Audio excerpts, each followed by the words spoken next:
it is inevitable that prices will increase. We have no choice but to raise our ticket prices, and that, of course, gets passed on to customers. A fuel price increase of that magnitude will reflect itself in prices, in fares, absolutely.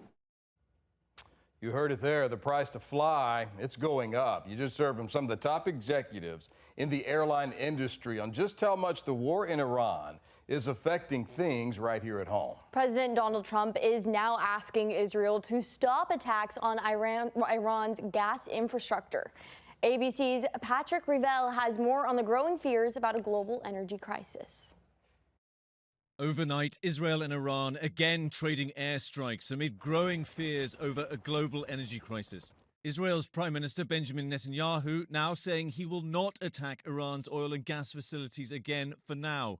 President Trump has said he didn't know in advance about Israel's strike on Iran's key gas field that triggered the escalation. Netanyahu publicly backing Trump's position. But two Israeli sources told ABC News that's not true and that the US was informed. ABC's Tom Sufi Burridge also asking Netanyahu about his role in making the case for the war. Many Americans are asking that question, whether you misled their government into starting this war. Well, I misled no one, and I didn't have to convince President Trump about the need to prevent Iran from developing its nuclear program. Iran has continued to strike more facilities across the region, including Israel's largest oil refinery and here in Qatar, where officials say damage at a major liquefied natural gas terminal could take up to 5 years to repair. The administration saying Iran's military is devastated. Their anti-aircraft equipment is gone. We're flying wherever we want, Pete.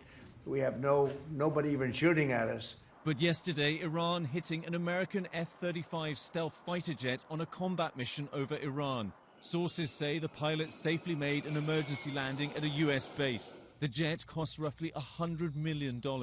President Trump downplaying the cost of the war as the Pentagon requests another $200 billion in funding. We're in very good shape, but we want to be in the best shape. France says it could now be willing to escort tankers through the Strait of Hormuz, which remains paralyzed, but only once major fighting stops. Patrick Revell, ABC News in Doha.